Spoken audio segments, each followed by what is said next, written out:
Assalamualaikum warahmatullahi wabarakatuh. Selamat siang untuk kita semua. Salam sejahtera dan salam budaya. Semoga kita senantiasa diberikan kesehatan oleh Allah Subhanahu wa taala. Kita semua diberikan perlindungan, semoga kita terhindar dari segala musibah, khususnya pada saat pandemi sekarang ini. Kita semoga terhindar dari penyakit COVID atau virus COVID-19 ya. Amin ya rabbal alamin. Baik, pada kesempatan kali ini saya akan menyampaikan beberapa hal berkaitan dengan kelanjutan dari materi kita sebelumnya. Materi kita pada minggu kemarin kita sudah mempelajari materi tentang apresiasi karya seni rupa dua dimensi ya.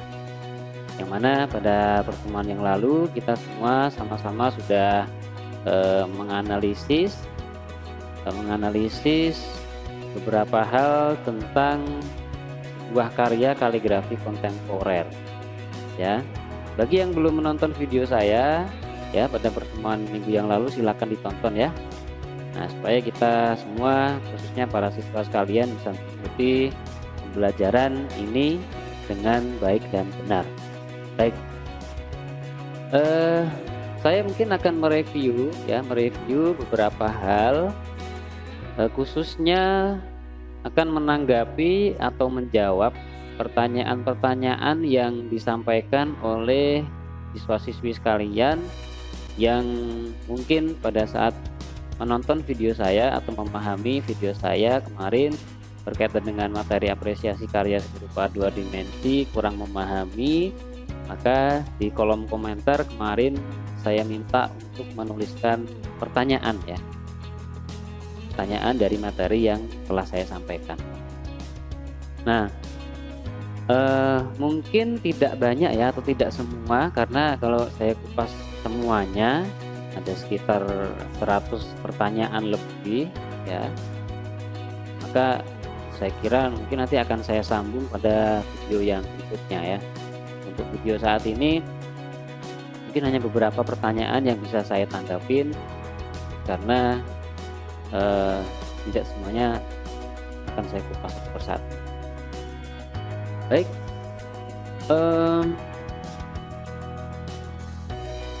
beberapa hal ya atau beberapa pertanyaan yang disampaikan kemarin itu kalau saya simpulkan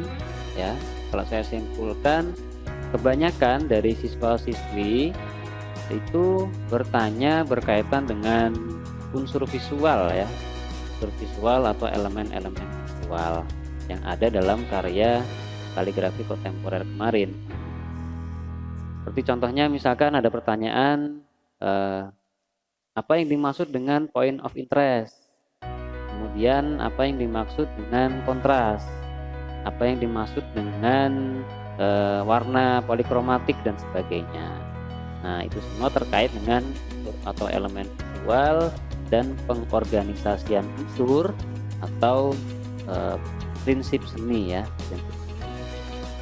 Maka pada video kali ini saya akan mencoba menjawab atau menanggapi, menjelaskan satu persatu berkaitan dengan unsur visual dan prinsip seni rupa.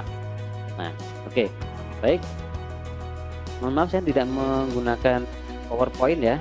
Saya hanya menggunakan ini saja, tulisan. Nanti kan saya berikan contoh dalam bentuk mungkin gambar atau ilustrasi supaya untuk mempermudah kawan-kawan atau siswa sekalian lebih memahami mengenai materi yang akan saya sampaikan pada pertemuan kali ini ya. Mungkin dari siswa sekalian bisa disiapkan alat tulisnya, boleh dicatat ya, untuk supaya kita bisa lebih mengerti, supaya bisa lebih mengingat tentang materi apa yang kita pelajari pada hari ini. Baik, yang pertama dalam membuat karya seni ya, khususnya karya seni rupa dua dimensi ataupun tiga dimensi, itu pasti di dalamnya terkandung ya, terkandung unsur visual ya, unsur visual dan prinsip seni ya. Nah, prinsip seni, dua hal ini tidak bisa dipisahkan ketika kita membuat karya seni rupa, baik itu 2 dimensi maupun 3 dimensi. Yang pertama adalah unsur visual. Nah, unsur visual itu adalah suatu unsur ya, suatu unsur atau bisa dikatakan suatu elemen atau bisa dikatakan juga sebagai suatu bahan ya, suatu bahan yang digunakan untuk membuat sebuah karya seni rupa atau menyusun sebuah karya seni rupa, itu namanya unsur. Nah, unsur ini ada berapa macam? Unsur ini ada 8 macam. Unsur yang pertama adalah titik. Ya, unsur yang pertama adalah titik, unsur yang kedua adalah garis, kemudian unsur yang ketiga adalah bidang, kemudian unsur yang keempat adalah bentuk, unsur yang kelima adalah warna, kemudian unsur yang keenam adalah tekstur ya, tekstur. Kemudian unsur yang ketujuh adalah ruang atau volume, bisa juga dikatakan kedalaman ya, kedalaman. Kemudian yang ke-8 adalah unsur gelap terang. Gelap terang. Baik, unsur yang pertama itu adalah titik ya. Yang pertama itu adalah titik. Nah, pengertian titik di sini ya, pengertian titik itu ada 3. Yang pertama adalah unsur atau elemen yang paling kecil atau unsur terkecil dalam karya seni rupa, kecil ya. Yang kedua, titik ya, titik itu yang suatu atau sesuatu apapun itu yang proses penciptaannya itu dengan cara 1 kali sentuhan, nah, 1 kali sentuhan saja, itu namanya titik. Kemudian pengertian yang ketiga, titik itu adalah ya, bukan tanda baca titik ya, jangan sampai kita salah paham memahami titik ini. Sekali lagi, bukan yang kita bayangkan adalah seperti tanda baca titik ya. Pengertian yang ketiga adalah unsur pembentuk garis, unsur pembentuk garis. Nah, coba kita kupas satu persatu ya. Unsur yang paling kecil ya, unsur yang paling kecil jelas dalam sebuah karya seni rupa itu, kalau kita lihat secara mikroskopis ya, dengan menggunakan alat mikroskop, itu akan kelihatan sebuah titik-titik ya. Nah, karena makanya dari sekian banyak unsur ini yang paling kecil adalah titik. Kemudian pengertian yang kedua ini adalah sesuatu yang penciptaannya, proses penciptaannya itu dengan cara 1 kali sentuhan. Ya. Sebagai contoh, dalam kehidupan sehari-hari kita sering melihat beberapa hal ya yang bisa kita jadikan sebagai contoh bahwa itu adalah sebuah titik. Contohnya adalah stempel ya. Nah, ketika kita menstempel sesuatu ya, kita misalkan menstempel surat atau tanda tangan dan sebagainya, kita menggunakan stempel. Ketika 1 kali sentuhan ya, kemudian di situ muncul gambar stempelnya, itu bisa dikatakan sebuah titik.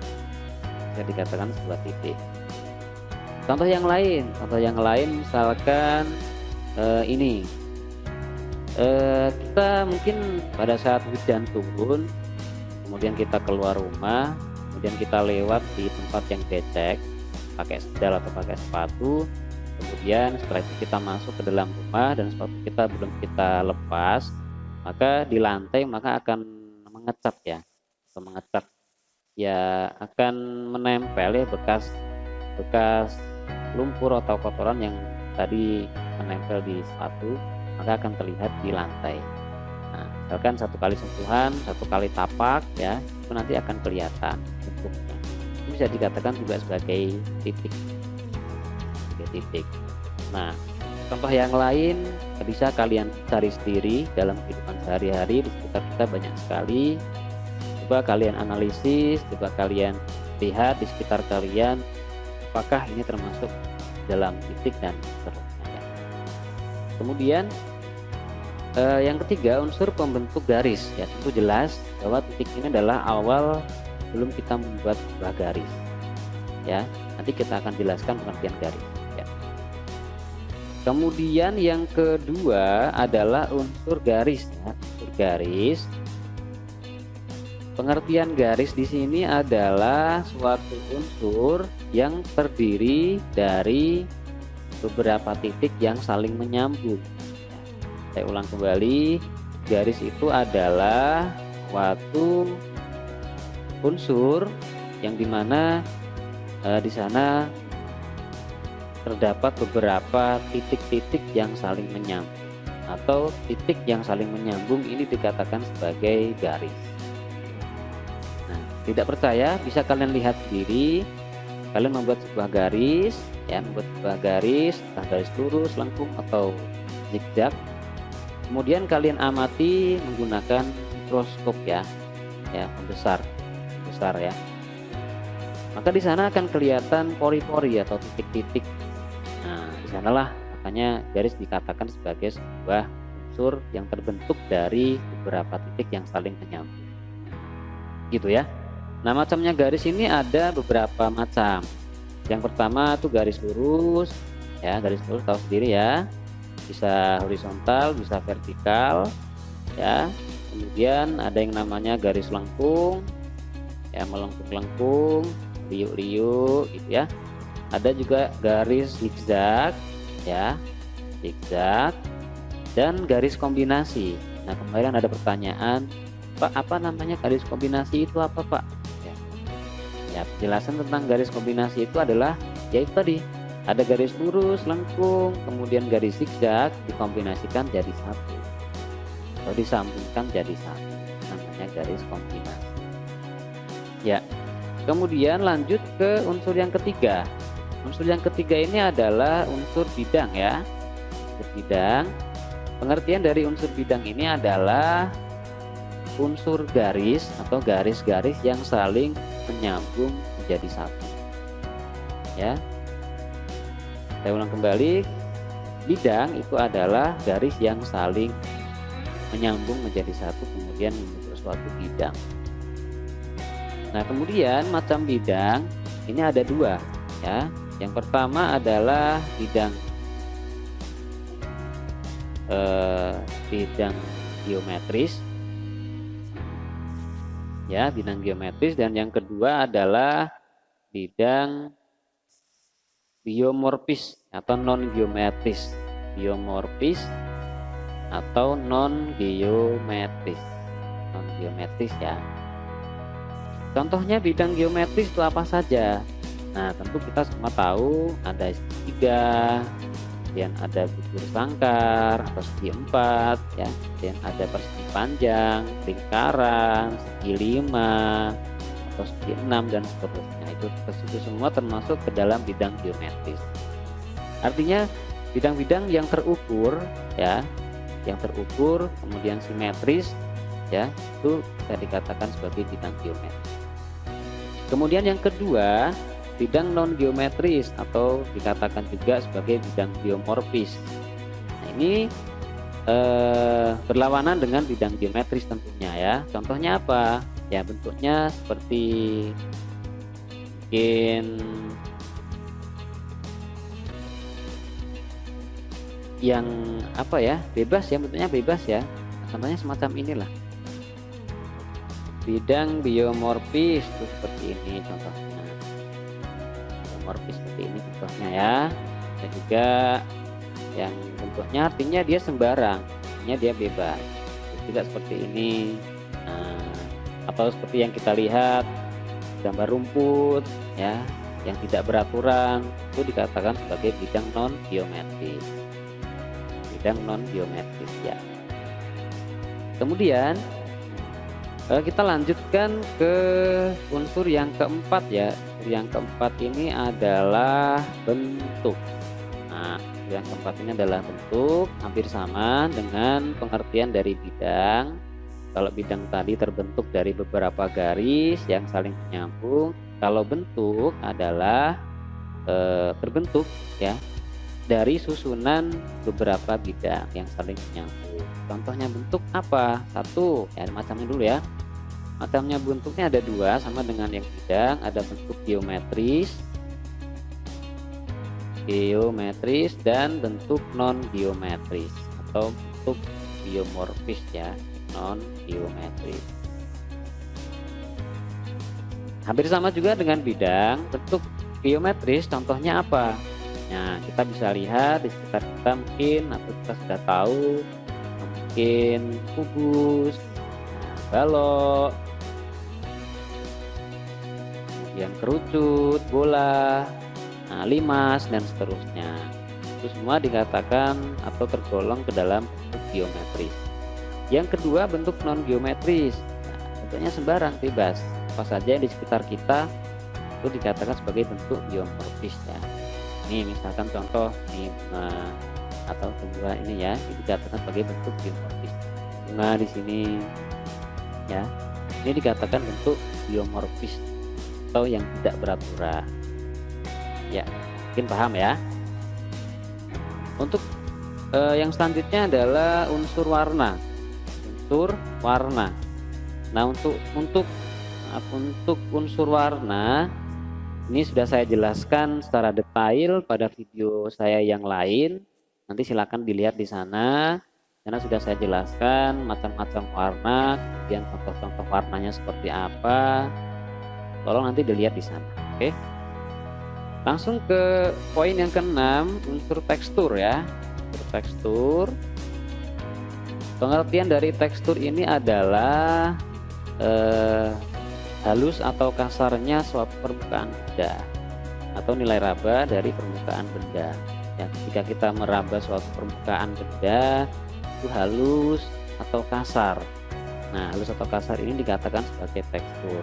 Ada juga yang mengatakan permukaannya bertekstur ya, ini tidak bertekstur dan sebagainya. Nah, coba kita lihat sama-sama. Tekstur itu macamnya ada dua ya. Yang pertama tekstur semu atau tekstur maya atau tekstur tidak nyata. Nah, tekstur semu, tekstur maya atau tidak nyata. Yang kedua tekstur nyata. Nah, kita kupas satu persatu. Tekstur nyata, saya mulai dari yang poin kedua dulu ya. Tekstur nyata itu adalah apabila kita meraba suatu permukaan benda itu terasa kasar atau halusnya ya. Contohnya misalkan ini saya raba permukaan dari pot ini ya, ini halus. Ini bisa dipegang, bisa disentuh, bisa dirasakan. Ini halus. Ya, meja ini juga begitu. Ya, contoh yang lain misalkan ini saya raba, ini kasar. Nih ada kerang di sini ya. Ada kerang di sini ya. Ini ketika saya raba ini kasar. Nah, ya beda dengan yang tadi ini bawah topot ini ya, ini halus, kemudian ini kasar. Atau bisa juga kalian raba wajah kalian masing-masing kasar atau halus. Kalau kasar berarti ada jerawatnya, kalau halus berarti halus, tidak ada jerawatnya gitu ya. Nah, kemudian tekstur semu ya, tekstur semu itu berlawanan dengan tekstur nyata. Artinya kita hanya bisa melihatnya bahwa itu bertekstur ya, teksturnya semu, tidak nyata. Kita hanya bisa melihat bahwa oh itu teksturnya adalah tekstur kasar atau halus, tapi hanya dalam bentuk gambar. Contohnya apa? Contohnya ya, foto kita ya. Jadi kalau kita raba foto itu kan halus ya.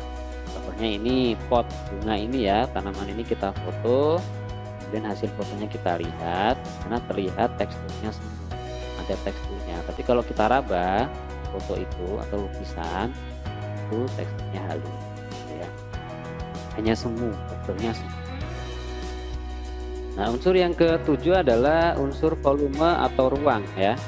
Nah, pengertian dari unsur volume atau ruang di sini adalah suatu unsur yang memberikan kesan 3 dimensi. Yang memberikan kesan 3 dimensi. Volume atau ruang di sini ada 2 macam. Sama seperti halnya unsur tekstur, yaitu ada ruang nyata dan yang kedua adalah ruang semu. Nah, ruang nyata ini pengertiannya seperti apa? Ya, apabila kita melihatnya di sana terdapat ruangannya, kita bisa melihatnya secara nyata. Ya, contohnya ruang kelas, mungkin ruang tamu, atau di dalam rumah itu terdapat ruangan tentunya ya, ruang kamar dan sebagainya. Di sana terlihat ruangnya nyata.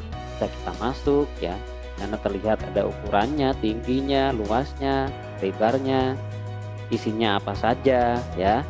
Karena adalah termasuk ke dalam ruang nyata. Ada volumenya ya di sana. Nah, kemudian yang kedua ada namanya ruang semu. Ya, sama seperti halnya tekstur semu yang tadi kita jelaskan. Ruang semu di sini berarti di sana hanya seolah-olah ada ruangnya. Ya, seolah-olah ada ruangnya. Sama dengan tekstur semu tadi itu, kalau kita melihat seolah-olah bertekstur, ya seolah-olah kasar dan sebagainya. Nah, dalam ruang ini juga sama.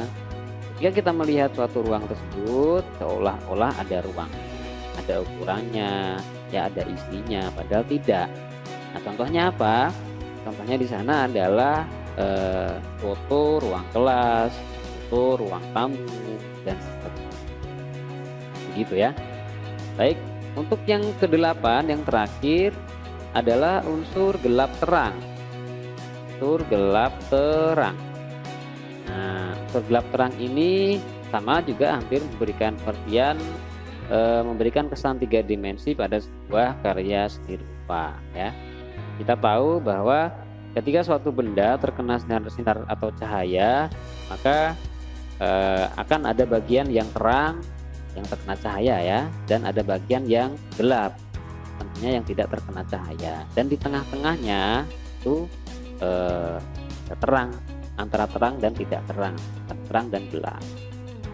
Nah, di sana kemudian dari gelap terang tersebut memunculkan atau menciptakan sebuah bayangan ya. Contohnya yang bisa kita lihat di sini ya. Ini ada sebuah pot, kemudian cahaya dari atas ini ya. Di sini akan menimbulkan suatu gelap dan terang. Terangnya di sebelah bagian atas yang terkena cahaya, gelapnya tentunya di bagian bawah yang tidak terkena cahaya, dan tentunya dari situ kemudian menciptakan sebuah bayangan. Ini ada bayangannya. Ini bayangan dari pot tanamannya, daunnya. Itulah yang namanya gelap terang. Oke, baik, itulah ada ke-8 unsur visual yang telah kita kupas satu persatu. Nah, sepertinya semuanya ini bisa kalian pahami ya, tentunya bisa kalian pahami. Kalau misalkan kalian nonton videonya 1-2 kali belum paham, ya bisalah kalian ulang putar-putar kembali sampai beberapa kali sampai kalian betul-betul paham akan materi ini.